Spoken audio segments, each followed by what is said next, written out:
Hello dear everyone, एक बार फिर से स्वागत है आप सभी का एयर केमिस्ट्री क्लासेस में। और अभी हम लोग करेंगे सीबीएसई टर्म 2 एग्जाम के लिए important numerical from class 12 physics. ठीक है, टर्म 2 एग्जाम के लिए बहुत सारे बच्चों ने मुझसे कहा है कि ma'am important numerical from all chapters करवा दीजिए। तो आप लोगों के लिए बच्चों चलिए यहाँ पे लेकर आई हूँ क्वेश्चंस। तो क्वेश्चंस स्टार्ट करने से पहले आपको कुछ पॉइंट बता दूँ जो कि आपके दिमाग में पढ़ने से पहले हो जाना चाहिए। ठीक है, जैसे होता है ना एम ऑफ चैप्टर, तो वही चीज़ है ये कि आपको जब ये क्वेश्चंस बताऊंगी तो नो नीड कि यही क्वेश्चन हूबहू आएगा या नहीं आएगा। हो सकता है जैसे न्यूमेरिकल क्वेश्चंस की क्या खासियत होती है कि मान लीजिए समटाइम क्या होता है कि हूबहू आ जाए, कभी कभी क्या होता है कुछ डिजिट का चेंज करके आता है। तो लेकिन यहाँ पे सिर्फ क्या होगा कि आपको फॉर्मूलाज समझ में आ जाएंगे कि कौन सा फॉर्मूला कैसे अप्लाई करना होता है, ये बातें समझ में आएंगी, कैसे सॉल्व करना होता है, ये सारी बातें। ठीक है, तो अगर सेम टू सेम क्वेश्चन आता है तो गुड लक हो जाता है, अगर नहीं आता है तो इतना तो है कि अगर हमने सीख रखा है तो उसे हम लोग बना सकते हैं खुद से। तो चलिए स्टार्ट करते हैं अपने क्लास को, और क्लास को बारीकी से सुनिएगा, समझिएगा। कुछ ऐसे क्वेश्चंस हैं जो यहाँ पे मेंशन नहीं है, वो मैंने थ्योरी पोर्शन में आपको पढ़ा रखा है, छोटा छोटा जो क्वेश्चंस था। तो वो आप जब थ्योरी पोर्शन देख रहे होंगे तो वहाँ पे आपने देखा ही होगा। ठीक है, तो चलिए अब करते हैं स्टार्ट और करते हैं क्वेश्चन नंबर फर्स्ट। देखिए क्वेश्चन नंबर फर्स्ट है एन एंगुलर। देखिए जो चैप्टर सबसे ज़्यादा न्यूमेरिकल वाला है उससे ज़्यादा न्यूमेरिकल मिलेगा आपको यहाँ पे देखने को। ठीक है, जैसे कि आपका जो ray optics and optical instrument था ना, उसमें से बहुत ज़्यादा न्यूमेरिकल बनने के चांसेस होते हैं, इसलिए वही सबसे ज़्यादा मिलेगा आपको। ठीक है, एन एंगुलर मैग्निफिकेशन यानी magnifying power of 30 is desired using an objective of focal length 1.25 and eyepiece of focal length 5 centimetre. ठीक है, how will you set up the compounds microscope, यानी कि आपको ये मैग्नीफाइंग पावर दिया है और आपका ऑब्जेक्टिव का फोकल लेंथ भी दिया हुआ है और आई पीस का भी फोकल लेंथ दिया हुआ है। तो आप एक जो 30 डिज़ायर मैग्निफिकेशन है, मैग्नीफाइंग पावर है आपका, उसके लिए आप अपने आप अपने कंपाउंड माइक्रोस्कोप को कैसे सेट करेंगे। समझ रहे हैं बात। कंपाउंड माइक्रोस्कोप का क्या काम है, छोटे चीज़ को मैग्नीफाइंग कर देना, छोटे चीज़ को बड़ा दिखाना। ठीक है, तो यही क्वेश्चन कर रहा है कि हमें क्या चाहिए, मैग्नीफिकेशन कितना चाहिए, 30 चाहिए। तो उसके लिए हम लोग किस तरीके का सेटअप तैयार करेंगे कंपाउंड माइक्रोस्कोप का, बस उसी को क्वेश्चन के माध्यम से बनाना है हम लोगों को। तो देखिए, देखते जाइए। गिवन मैग्नीफाइंग पावर 30 दे रखा है, ऑब्जेक्टिव। अब देखिए ये सब चीज़ बातें, ऑब्जेक्टिव लेंस, फोकल लेंथ, यानी फोकल लेंथ ऑफ ऑब्जेक्टिव कितना है 1.25 सेंटीमीटर, आई पीस का 5 सेंटीमीटर। तो ये सारी बातें आपको थ्योरी पोर्शन में बताया था मैंने कि जैसे कंपाउंड माइक्रोस्कोप में 2 लेंस होता है, जो आँख की तरफ होता है वो हो जाता है आपका क्या, आई, आँख की तरफ आई पीस, और जो ऑब्जेक्ट की तरफ होता है उसे ऑब्जेक्टिव पीस कहते हैं। इसलिए यहाँ पे फोकल लेंथ दोनों का अलग अलग दिया हुआ है। ठीक है, तो ये हो गया। फिर देखिए नॉर्मली क्या होता है, image formed at the distance of D to 25 centimetre. ठीक है, angular magnifying by eyepiece. तो देखिए ये फॉर्मूला हो गया। ठीक है, ये फॉर्मूला, तो देखिए ये फॉर्मूला आपको बस यही पर्पस है न्यूमेरिकल का कि ये फॉर्मूला आपको ध्यान में रखना है। ये जैसे फॉर्मूला आपने लिख लिया तो उसके बाद देखिए इसका जो वैल्यू जैसे जैसे दिया था उसको रखा, सॉल्व किया। मैग्नीफाइंग ऑफ ऑब्जेक्टिव लेंस देखिए निकालेंगे हम लोग, कैसे निकालते हैं सो देखिए। तो देखिए अब ऑब्जेक्टिव लेंस का निकालना है और मैग्नीफाइंग आप आई पीस का निकाल चुके हैं, तो ये रिलेशन होता है दोनों के बीच। ठीक है ना, ये जो होता है हमारा रिलेशन होता है आपका एम टोटल, मतलब एम ऑब्जेक्टिव यानी magnification of objective lens into M eyepiece equals to M total. तो एम टोटल 30 था, एम ऑब्जेक्टिव निकालने के लिए क्या किया, 30 को 6 से डिवाइड कर दिया तो 5 आ गया। समझ गए बात। ये रिलेशन आपको ध्यान में रखना है कि आपको पढ़ाया भी है, M equals to M total equals to आप लिख सकते हैं क्या, MOME, शॉर्ट में आप ऐसे लिख सकते हैं। ठीक है, शॉर्टली आप ऐसे लिख सकते हैं MT equals to M0 ME, यानी M0 का मतलब है M ऑब्जेक्टिव और ME। ठीक है, तो चलिए M ऑब्जेक्टिव। अब देखिए M ऑब्जेक्टिव एक फॉर्मूला ये भी होता है -V/U, थ्योरी में आपने देखा था, इक्वल्स टू 5 हो जाएगा। तो V इक्वल टू कितना हो गया, -5U हो गया। अब लेंस फॉर्मूला लगा दीजिए। ठीक है। लेंस फॉर्मूला होता है 1/f equal to 1/v minus 1/u, इसी में प्लस हो जाता है तो आपका क्या हो जाता है, मिरर फॉर्मूला हो जाता है, ठीक है। तो बस जो जो वैल्यू आपको पता है उसको पुट कर दीजिए, ठीक है। तो u इक्वल्स टू आपको दे दिया कितना 1.5 centimetre. Hence object must be 1.5 centimetre away from the objective lens. आपको ऑब्जेक्ट कहाँ रखना है, ऑब्जेक्टिव लेंस से इतनी दूरी पर रखना है। v equals to minus M U, तो देखिए माइनस एम यू, तो ये आपने निकाला है 1.5 इंटू 5 हो जाएगा। देखिए आपने u निकाला ना 1.5, और ये 5 ऑब्जेक्टिव का निकाला था ना ऊपर में, वही है, ठीक है। तो ये किया तो 7.5 आ गया आपका। तो now for eyepiece lens, ये जो हमने निकाला ये ऑब्जेक्टिव लेंस का था। अब आई पीस लेंस का निकालिए, ठीक है। ये सबसे लंबा न्यूमेरिकल है, इसमें मैक्सिमम न्यूमेरिकल आप सॉल्व कर पाएंगे। इसको अगर आपने एक बारी सुन के समझ के बना लिया तो फिर आपका कोई इससे न्यूमेरिकल छूटेगा नहीं, ठीक है। तो यहाँ पे देखिए जो वैल्यू आई पीस के लिए दिया है, आगे भी शुरुआत में जो बताया था आपको, तो आई पीस के लिए जो वैल्यू दिया है उसको लिख दिया, यू का वैल्यू फिर यहाँ से फाइंड आउट कर लिए। Hence the object is 4.17 centimetre away from the eyepiece lens, ठीक है। मतलब देखिए यहाँ पे ये निगेटिव वैल्यू दे रखा है ना, तो यहाँ भी देखिए ये भी निगेटिव है। देखिए यहाँ पे जो है ना, ये माइनस था ना यहाँ, तो यहाँ भी माइनस होगा। निगेटिव वैल्यू, ये जो निगेटिव वैल्यू आप देख रहे हैं ना, तो ये निगेटिव वैल्यू साइन कन्वेंशन के हिसाब से क्या है हमारा, कि लेंस के सामने, लेंस के इधर है, लेंस अगर ऐसे बना हुआ है और इस तरफ है ना, तो ये निगेटिव हो गया, और इस तरफ होता है तो पॉजिटिव, ठीक है। ऊपर होता है तो पॉजिटिव, नीचे होता है तो निगेटिव, ठीक है।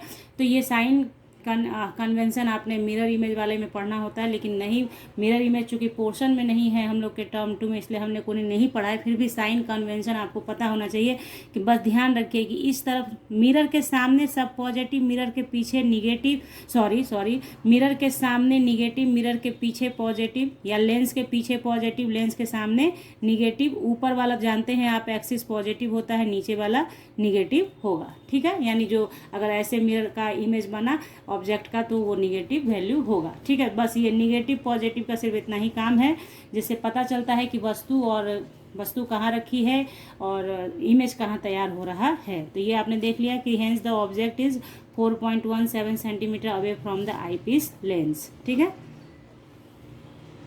तो अब देखिए the separation between objective and eyepiece lens क्या हो जाएगा, आई पीस और ऑब्जेक्टिव का जो आपने अभी निकाला है पीछे डिस्टेंस, उनको क्या कर दीजिए, आपस में ऐड कर दीजिए 4.17 आपने निकाला 5.7।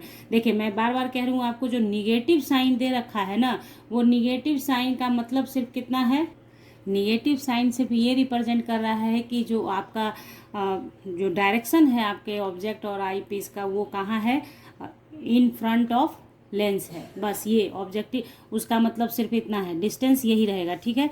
तो यहाँ देखिए ये 7.5 पीछे आया है, 7.5, ठीक है, 7.5। तो इसको जब आप ऐड करेंगे तो ये आपको 11.67 दे देगा, ठीक है। तो इस तरीके से क्वेश्चन को सॉल्व करें, मतलब क्वेश्चन को आपको पकड़ना है कि, मतलब वहाँ पे पूछा था कि डिजायर मैग्नीफिकेशन के लिए कैसे हम कंपाउंड माइक्रोस्कोप को एडजस्ट करें कि हमें 30 मैग्नीफाइंग पावर का यूज़ हो जाए, मिल जाए, ठीक है। तो उसके लिए आपको इस तरीके से करना है, ठीक है।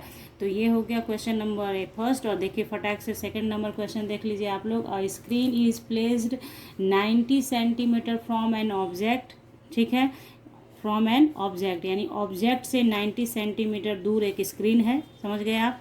The image of the object on the screen is formed by convex lens at 2 different location.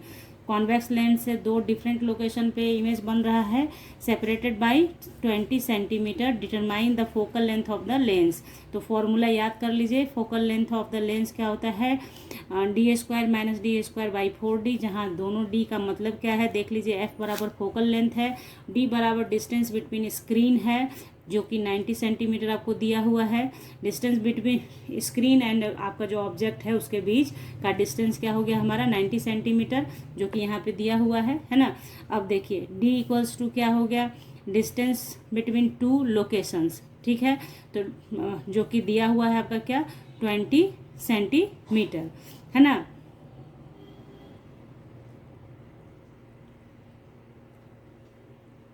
तो ये सिर्फ ये नहीं लिखिएगा, ठीक है। Distance between two location 20 centimetre हो गया, है ना। तो ये चीज़ हो गया आपका। देखिए अब एफ बराबर यहाँ पे आपको जो वैल्यू है जैसे जैसे दिया हुआ है लिखिए। तो आपने लिखा इसे, ठीक है। सॉल्व कीजिएगा, इसे ध्यान से सॉल्व कीजिएगा बच्चों, ठीक है। कि कुछ भी मतलब कभी कभी क्या होता है ना कि ऊपर कुछ डेटा रहता है, नीचे कुछ लिखा जाता है, तो उसमें कभी कभी कन्फ्यूज़न हो जाता है।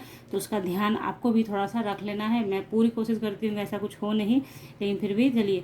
तो यहाँ पे देखिए इसको कर लिया, तो सॉल्व कीजिए। 21.39 सेंटीमीटर देगा। Hence the focal length of convex lens कितना हो गया? 21.3139 सेंटीमीटर।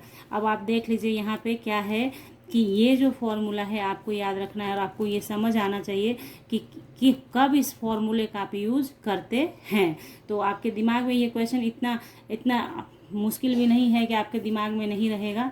आप इस क्वेश्चन को दिमाग में रख सकते हैं कि किस तरह से सॉल्व होगा, ठीक है। तो नेक्स्ट क्वेश्चन देख लेते हैं। देखिए क्वेश्चन नंबर 3 है। A giant refracting telescope at an observatory has an objective lens of focal length 15 metre. बस ध्यान देना शुरू कर दीजिए कि क्या दे रखा है ना। ऑब्जेक्टिव लेंस का फोकल लेंथ दे रखा है 15 मीटर।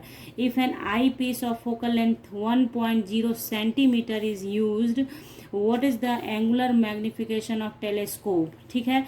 तो बस ये क्वेश्चन पढ़ने में बहुत लंबा लगा ना, बनाने में देखिए कितना आसान होगा। एंगुलर मैग्निफिकेशन बराबर होता है focal length of objective, focal length of eyepiece, focal length objective, focal length eyepiece, ठीक है ना।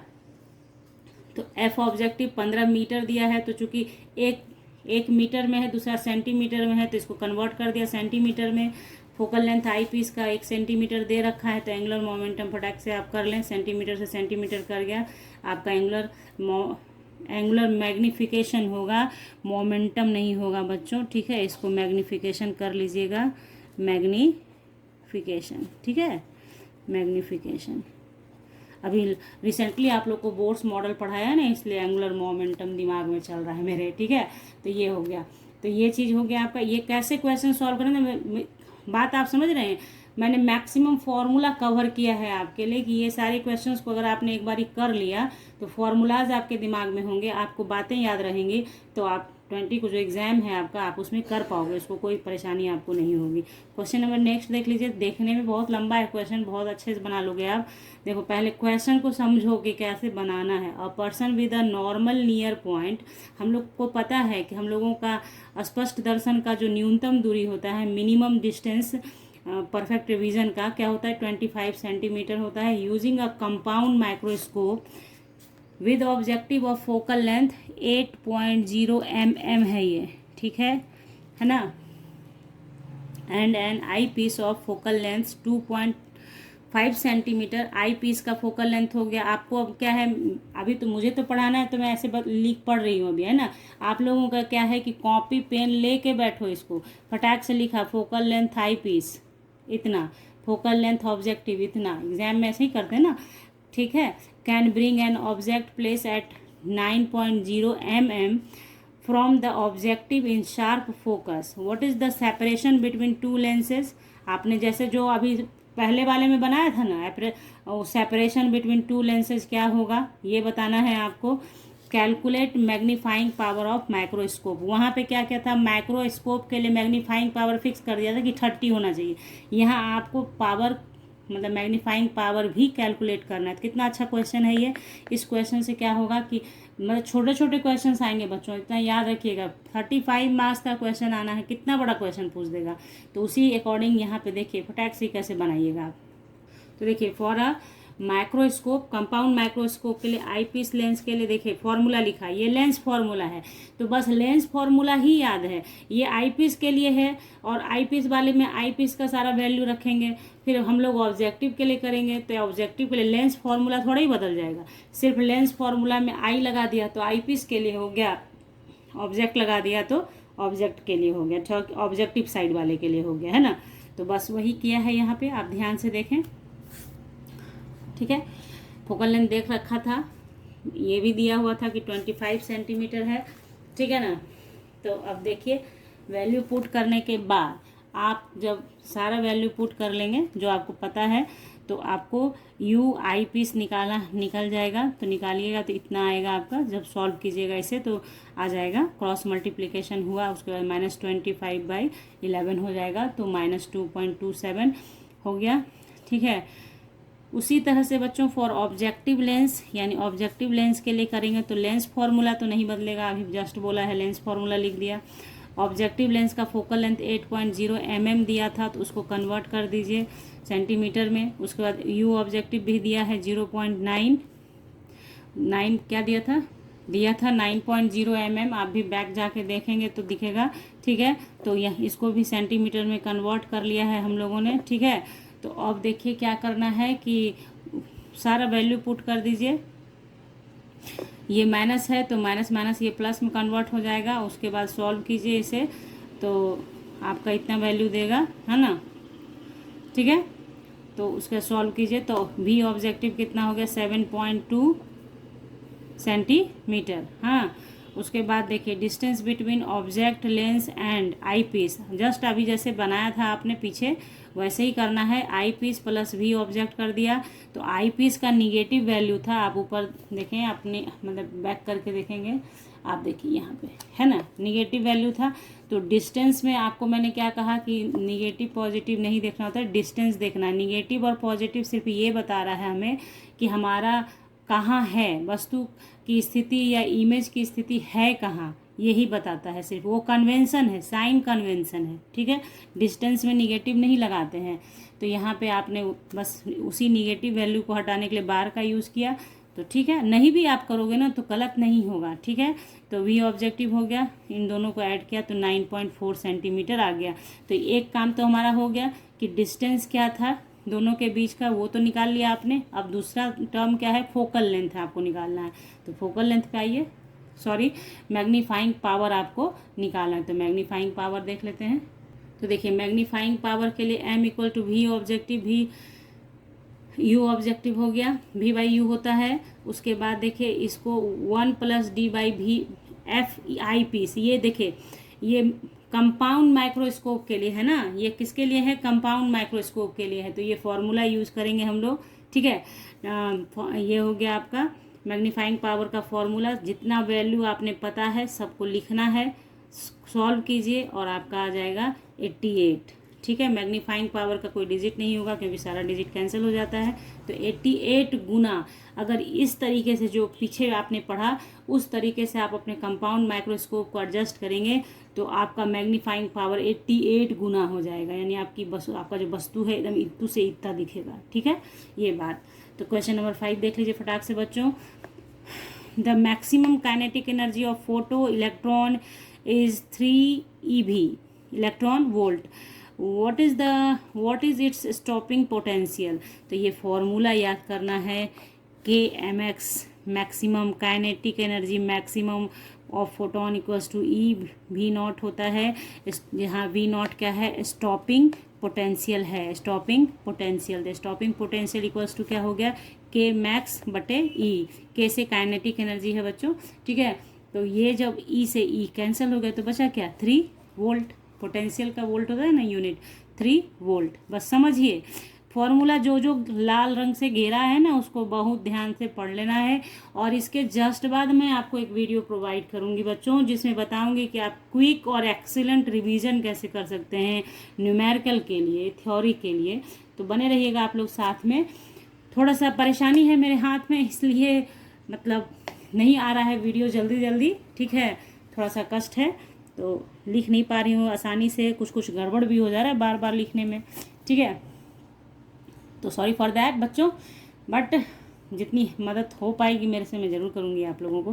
Find the ratio of D Broglie wavelength associated with 2 electrons accelerated through 225V and 36V। ठीक है, तो देखिए यहाँ पे formula है ये डी ब्रॉगली का जो रिलेशन है ये। ठीक है, डी ब्रॉगली का रिलेशन होता है lambda inversely proportional to √V। तो ये आपने ध्यान में रखना होगा, इसलिए इसको पढ़ाया है। इस 2 नंबर का न्यूमेरिकल इसी टाइप का आएगा। तो ये फॉर्मूला हमने ध्यान में रखना है कि डी ब्रॉगली के अकॉर्डिंग देखा जाए तो लैम्डा इक्वल्स टू, ये कैसे आएगा आगे बता दूंगी आपको फटाक से, lambda inversely proportional to this, ठीक है। तो इसलिए lambda 1 by lambda 2 root under V2 by V1 हो गया ना। तो वैल्यू जो V2 V1 तो मालूम था हमें, तो लिख दिया हम लोगों ने, ठीक है। तो 6/5 आ गया। तो lambda 1 is to lambda 2 equals to 6:5, मतलब डी ब्रॉगली वेवलेंथ का रेशियो इतना आ गया, ठीक है। देखिए जस्ट लाइक वैसा ही क्वेश्चन है। An electron is accelerated through a potential difference of 64 volt, what is the de Broglie wavelength associated with it, to which part of electromagnetic spectrum does this value of wavelength corresponds, ठीक है।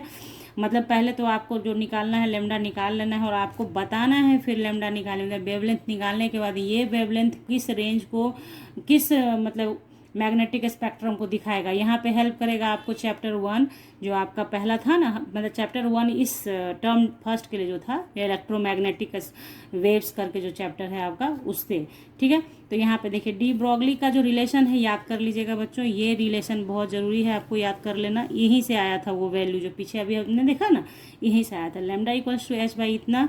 तो इसमें देखिए सारा value जो है ना constant है बच्चों, सारा वैल्यू कांस्टेंट है। जब सारे वैल्यू को पुट कर दोगे तो वो वैल्यू दे देगा 1.227। तो अभी आपको एग्जामिनेशन के लिए जाना है टर्म 2 क्लास 12 का ना, अभी उतना आपको एक्सपेरिमेंट मत कीजिएगा, बस थोड़ा थोड़ा याद करने का कोशिश कीजिए। अगर याद है तो बहुत अच्छी बात है। अब आप ये नहीं कीजिएगा अभी बैठ के कि प्लांक्स कांस्टेंट का वैल्यू रखिए, एम का वैल्यू रखिए, क्यू का वैल्यू रखिए, तो वो सारा कांस्टेंट टर्म है, ठीक है ना। तो रख दिया वैल्यू।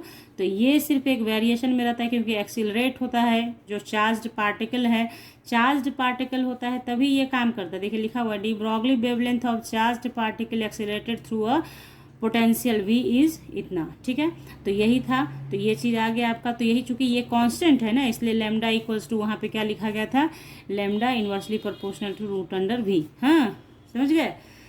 तो बस आपको अब तो आपके पास सारा वैल्यू है, आप पुट कीजिए, बना दीजिए। नैनोमीटर में इतना आया तो this wavelength correspond to X rays. ये वेवलेंथ किसको ये दिखाता है, एक्स रेज को रेंज को दिखाता है। क्लियर। क्वेश्चन नंबर नेक्स्ट देखिए फटाक से, थोड़ी सी वीडियो लंबी हो रही है बच्चों, देखिए।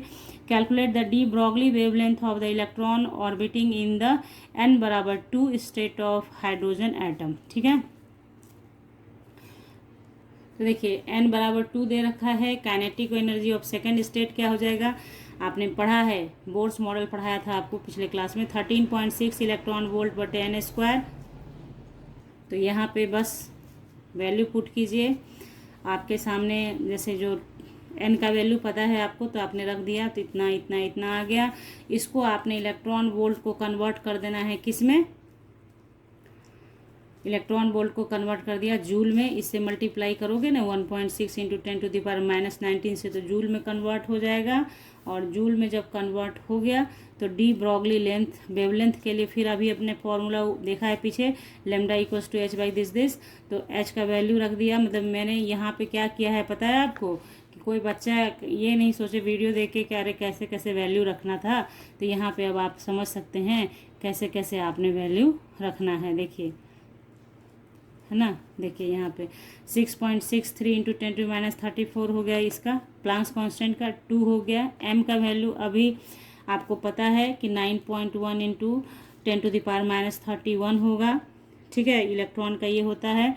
उसके बाद देखिए काइनेटिक एनर्जी, तो काइनेटिक एनर्जी कितना आपने अभी ऊपर निकाला है, 3.4 इंटू 1.6 इंटू 10⁻⁻19, ठीक है। अब इसको सॉल्व कर लेना है खुद से और बन जाएगा आपका आंसर। बस पर्पस ये था कि आपको इस फॉर्मूले का भी इस्तेमाल दिखा दिया जाए कि अगर सारा वैल्यू दिया है तो कैसे निकाल भी सकते हैं आप। सारा वैल्यू पुट किया, कैलकुलेट करना पड़ेगा आपको, कैलकुलेशन करेंगे और तब आंसर आएगा, ठीक है। तो मैंने यहाँ आंसर कैलकुलेट नहीं किया है, ये काम आपका है, आप कर लेंगे। कैसे करना है सीखिए करना, इसको कैसे मल्टीप्लाई करना। मैं मल्टीप्लाई करने बैठूंगी ना अभी आपके सामने, तब आधे घंटे 1 घंटे का हो जाएगा काम। यहाँ देखिए क्वेश्चन नंबर 9 देख लेते हैं। Find the ratio between the wavelength of most energetic spectral line in Balmer and Paschen series of hydrogen spectrum. इसको कर डाला तो लाइफ झिंगल आला। तो देखिए ये क्या है, आप इसको कर लीजिए और उसके बाद इस चैप्टर से रिलेटेड कोई क्वेश्चन छूटेगा नहीं आपका, ठीक है। तो सबसे पहले तो जान लीजिए कि थ्योरी पोर्शन दिमाग में होना चाहिए। बाल्मर और पास्टन सीरीज कहाँ गिरता है, यानी कि किसी भी कहीं भी हायर ऑर्बिट से अगर सेकंड में आता है तो बाल्मर, कहीं से हायर से थर्ड में आता है तो पास्टन, ठीक है। यही नियम, यही स्पेक्ट्रल सीरीज है। बहुत अच्छे से आपको पढ़ाया बच्चों को उस चैप्टर में। खैर अभी देखिए आगे, according to Bohr's model this formula हो गया। यहाँ पे RH आपको पता है रेडबर्ग कांस्टेंट है, कभी कभी दिया रहता है इसका value. For most energetic spectral lines the electron should jumps from infinity. बस यही पॉइंट के लिए ये क्वेश्चन पढ़ा रही हूँ कि मोस्ट एनर्जेटिक स्पेक्ट्रल लाइन अगर होना है तो इलेक्ट्रॉन को जंप करना होगा कहाँ से, फ्रॉम इन्फिनिटी से, यानी कि हायर कहाँ होगा, जैसे N2 क्या होगा, हायर, N2 मतलब हायर, तो हायर कहाँ होगा, वो होगा इन्फिनिटिव। बस ये ध्यान रखिए। एंड मोस्ट एनर्जेटिक चाहिए तो इन्फिनिटिव से आएगा कहाँ, सेकंड में आना है, आने वाला फिक्स है, आने के लिए सेकंड में ही आना है, ठीक है, आने के लिए सेकंड में ही आना है, लेकिन कहीं से भी आ सकते हैं आप, ठीक है। तो बाल्मर, और आके कहीं से भी आप थर्ड में आते हैं तो पास्टन, ठीक है। तो चलिए देखिए यहाँ for the most energetic line of Balmer series, बस पुट किया वैल्यू, बना लिया, हो गया। फिर देखिए सिमिलरली पास्टन सीरीज के लिए भी कर दिया और दोनों का रेशियो कर दिया, हो गया, बन गया सवाल, ठीक है, ये हो गया। नेक्स्ट देखिए क्वेश्चन नंबर 10 है। इन द ग्राउंड स्टेट, आप बना सकते हो इसे, फिर भी बता देती हूँ। In the ground state of hydrogen atom it's Bohr's radius is given this, atom is excited such radius becomes इतना, find the value of principal quantum number, यानी आपको n बताना है, n को ही प्रिंसिपल क्वांटम नंबर कहते हैं। The total energy of atom in this excited state, ठीक है। अब देखिए सबसे पहले तो पहला का काम करेंगे। गिवन क्या है, R1 इक्वल्स टू दिया हुआ है, R2 इक्वल्स टू दिया हुआ है, और आपने पता है कि R proportional to n square होता है, R proportional to n square. और एक फॉर्मूला यहाँ पे लिखा है मैंने, इसका यूज नहीं है यहाँ पे, लेकिन यहीं पे चूंकि बताते वक्त मुझे लगा कि ये जानकारी भी आपको यहीं पे दे दूंगी ताकि आप छोटे छोटे क्वेश्चंस कर सकते हैं 2 मार्क्स का। R equals to 0.53 n into n square angstrom में, ठीक है। यानी कि अगर आपको दिया हुआ है n का वैल्यू तो आप रेडियस निकाल सकते हैं, मतलब अगर n 1 है तो R1 निकल सकता है, अगर n 2 है तो 2 का स्क्वायर करके यहाँ पे R2 निकल सकता है। और यहाँ पे ये जो चीज़ आया है कहाँ से, R equals to R0 n square से है, जहाँ R0 जो है वो ही कांस्टेंट है, रेडियस कांस्टेंट है, जो वैल्यू इस तरीके से आता है। खैर यहाँ पे हमको इसी से काम हो जाएगा, R proportional to n square से ही। तो देख लीजिए यहाँ पे, बस देखिए आप देखिए उसी तरीके से किया है, प्रोपोर्शनल था इसलिए n2/n1 का होल स्क्वायर R2/R1 हो गया। वैल्यू आपका जो R1 R2 का दे रखा था उसको रखा, उसको कट कीजिए, देखिए 4 आएगा आपका, आप खुद से कट कीजिएगा बच्चों। अगर मान लीजिए मेरा गलत भी होगा तो आप सही तो कर लोगे एटलीस्ट। तो 4 आ गया यहाँ पे, n2/n1 √4 तो 2 आ गया, तो n2 बराबर हो गया 2n1, n2 बराबर 2n1, ठीक है। तो the value of principal quantum number in this excited state is 2, ठीक है। Energy of electron in ground state -13.6 electron volt, ठीक है। तो देखिए ई एन इक्वल्स टू कितना हो जाएगा, -13.6, देखिए ये है H एटम के लिए, इसलिए इसका H एटम के लिए है, ठीक है। तो E n equals to -13.6 n square, तो n स्क्वायर यानी यहाँ पे एक्साइटेड स्टेट के लिए 2 है n, है ना, तो उसी 2 को यहाँ लिखा है हमने 2 स्क्वायर। तो बस सॉल्व कीजिए और ये बन गया। तो देखिए एक चीज़ देखो आप लोग, आप देखिए यहाँ पे माइनस था ना, माइनस, यहाँ पे माइनस छूट गया है, ठीक है, यहाँ माइनस डाल लेना यहाँ पे, ठीक है, माइनस लग रहा था मुझे कि माइनस छूट गया है, ठीक है। तो ये कर लेना आप लोग, हाँ ओके। तो देखिए total energy of atom in this excited state -3.4 electron volt, ठीक है। और ये सारी बातें आपको पहले बता रखी है कि निगेटिव वैल्यू का यहाँ पे क्या मतलब है, ठीक है। क्वेश्चन नंबर 11 है, 2 nuclei have mass numbers in the ratio 1:8, what is the ratio of their nuclear radii. तो ये वाला क्वेश्चन तो बहुत पढ़ा है आपको बच्चों। r equals to R naught a to the power 1/3 कर दिया। तो देखिए यहाँ पे दिखा दिया है आपको कि r1/r2 करोगे तो इस तरीके से a1 1 का पावर 3 है, 8 का पावर 1/3 हो जाएगा। तो r0 से r0 कट गया तो सारा ओवरऑल ये हो गया, ठीक है। तो 1/2 आ जाएगा, तो 1/2 यानी 1:2, तो r1:r2 तो 1:2। क्वेश्चन है if the angle between axis of polariser and analyser is 45 degree, है ना। Right the ratio of the intensities of original light and the transmitted light after passing through the analyser. समझ में आई बात क्या है। यहाँ पे एंगल दे दिया है किसका, पोलराइजर और एनालाइजर के बीच का। आपको क्या करना है, इंटेंसिटीज़ का रेशियो बताना है। कब, जब आपका ओरिजिनल लाइट का और ट्रांसमिटेड लाइट जब पास कर जाए एनालाइजर से तब। तो उसके लिए फॉर्मूला होता है I equals to I0/2 cos square theta. तो यहाँ पे I0 क्या है, ओरिजिनल इंटेंसिटी, एंड थीटा क्या है, angle between the axis of polariser and analyser, ठीक है। तो I/I0 कर दिया, है ना। तो ये देखिए cos स्क्वायर थीटा/2, तो cos स्क्वायर 45 डिग्री/2, तो cos 45 का वैल्यू 1/√2 होता है ना, 1/√2। हाँ, तो उसका स्क्वायर करेंगे तो 1/2 आएगा। यहाँ पे साइड में आपको बता दिया है cos स्क्वायर 45, तो 1/√2 का होल स्क्वायर हो गया, तो 1/2 हो गया यहाँ पे। बस उसी 1/2 को यहाँ रखोगे तो 1/2 इसका 1/2 और ये 2 मल्टीप्लाई होके 1/4 हो गया। तो ये रेशियो हमारा आ गया, ठीक है। तो ओरिजिनल और ट्रांसमिटेड लाइट का रेशियो 1:4 हो गया, ठीक है। क्वेश्चन देख के खुद से बनाइए, नो प्रॉब्लम, ठीक है। तो चलिए आपको जो अब नेक्स्ट वीडियो में मैं आपको टिप्स बताऊंगी कि किस तरीके से आप रिवीजन कर सकते हैं एक दिन के अंदर सारा फिजिक्स और अच्छे तरीके से। तो उसके लिए आपको कर लेना है चैनल को सब्सक्राइब विथ बेल आइकन, ताकि ऐसे वीडियोज़ के नोटिफिकेशन आपको समय से मिल सकें और आप उन्हें देख सकें। तो चलिए मिलते हैं आपसे बच्चों नेक्स्ट क्लास में। हाँ, वीडियो अच्छी लगी हो तो लाइक कर दीजिएगा, अपने ग्रुप में शेयर कर लीजिएगा, सब्सक्राइब कर लीजिएगा चैनल को विथ बेल आइकन, ताकि आपको नोटिफिकेशन समय से मिले और आप देख सकें। तो मिलते हैं आपसे नेक्स्ट क्लास में, तब तक के लिए bye, thank you, take care, have a nice day बच्चों।